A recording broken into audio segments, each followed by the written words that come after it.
la antigüedad les llamaban fenómenos. Eran vistos como hijos del diablo. Sus nacimientos muchas veces terminaban con la muerte. Eran vistos como una maldición. ¿De quién hablamos?, se preguntará usted. Descubra con nosotros quiénes son los intersexuales, sus luchas, sus tristezas y la pesada carga emocional que comparten los padres que tienen hijos con estas condiciones.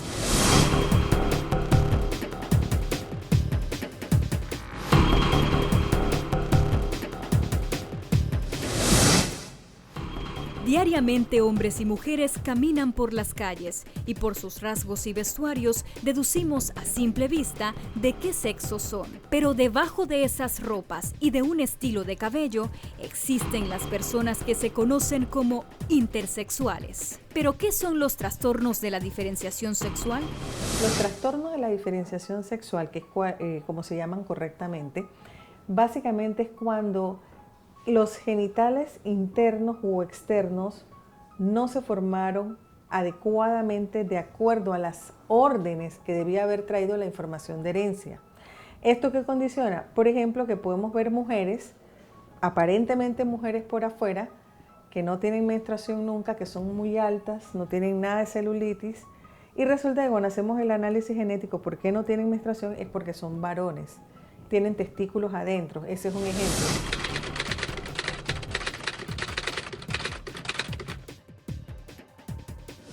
Anteriormente se empleaba el término hermafrodita, pero fue reemplazado pues para algunos puede resultar insensible y confuso por comparar una característica común en algunos animales y plantas con una condición de nacimiento que ocurre en pocos seres humanos. En 2006 se publica un estudio al respecto en el que se acuerda utilizar el término trastornos de la diferenciación sexual. Según la Organización Mundial de la Salud, los trastornos de la diferenciación sexual afectan al 1% de la población mundial. En Panamá, especialistas coinciden que con la nueva clasificación, anualmente nacen alrededor de 5 bebés intersexuales. La genetista Celia Cantón explica que los trastornos de la diferenciación sexual podrían producirse por causas genéticas. Y el sexo de los genes que están dentro de los cromosomas, que son los que hoy por hoy sabemos que realmente definen la parte sexual del humano. Cuando estos genes fallan, hay más de 50 enfermedades producidas por esta alteración de los genes. La llegada de un ser con genitales indefinidos crea una fuerte conmoción. Hay padres que me dicen, yo esperaba varón y me salió esto. ¿Por qué? Porque en nuestra parte mental hay una idea clara, o es niña o es varón. No estamos preparados para recibir un recién nacido con los dos sexos. ¿Por qué? Porque se da muy poco realmente en la población. Entonces, cuando un padre recibe un hijo en estas condiciones, el impacto emocional es muy grave. Es importante la ayuda psicológica. La Asociación de Intersexuales de Norteamérica aboga porque a los bebés no se les realicen cirugías de reasignación de sexo hasta que estos lleguen a una edad prudente para decidir a qué género pertenecen. O sea, hay cosas que no pueden esperar, salvo los casos de verdaderos hermafroditismos, donde sí tendríamos que esperar una tendencia a ver hacia dónde se desarrolla la persona. Pero desde el punto de vista psicológico, ¿es justo que una persona deba ir al colegio diciendo que no sabe aún si es niño o niña? Lo que sucede es lo siguiente, nacemos machos o nacemos hembras. Cuando se habla de ambigüedad genital, estamos hablando seguramente para muchas personas de un fenómeno y esto lógicamente no es aceptado a nivel social. Entonces, una de las cosas que tenemos que tener en cuenta es, como profesionales principalmente de la salud mental, es que el individuo se acepte a sí mismo y sea aceptado socialmente. Por eso es tan importante la intervención quirúrgica a edades tempranas. Para conocer más sobre las cirugías de reasignación genital, acudimos a la pediatra uróloga Celeste Alston, quien tiene vasta experiencia en el manejo adecuado de estos casos. Es preferible medir 10 veces y cortar una sola vez.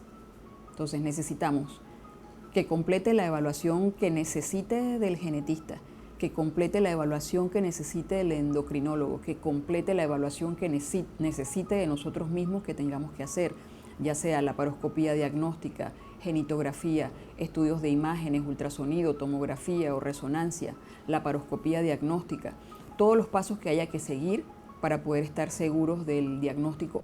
Hoy día, además, es fundamental preservar la funcionalidad. En este sentido, la cirujana comentó que es más fácil reconstruir el sexo femenino.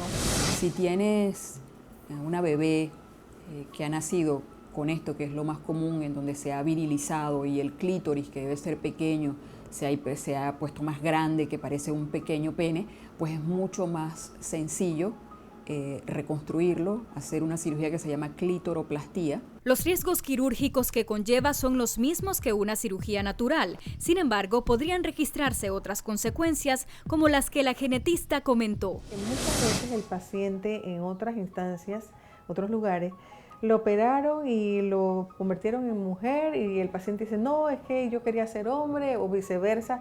Inclusive están hasta demandando a sus propios padres por esto.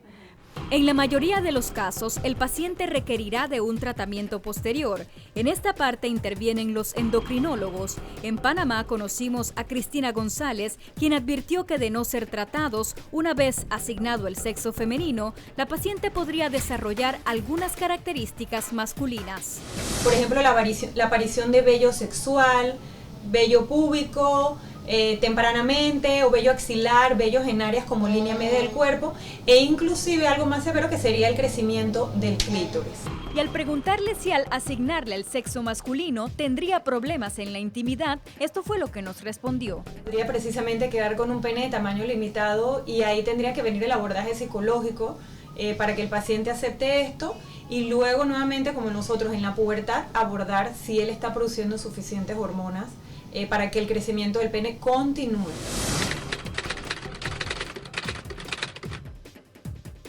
No tenemos la cantidad de casos para hablar de una experiencia como tal y decir, pues se pueden quedar así.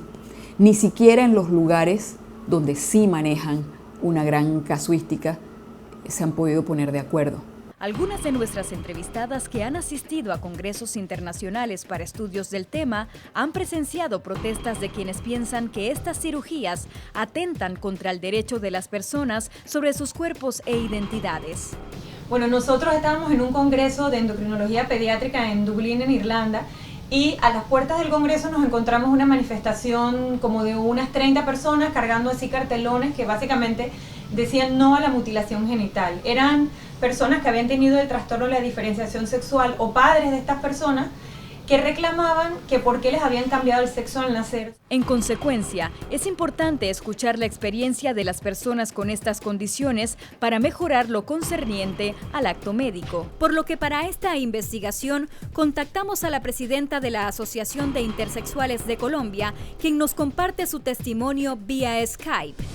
Mi nombre es Tatiana Márquez, desde Colombia les estoy hablando.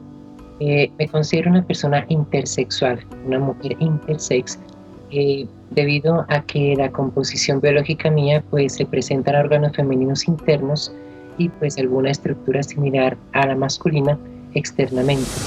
Su mamá optó por dejarla tal y como vino al mundo, como un varón, y no tocar más el tema.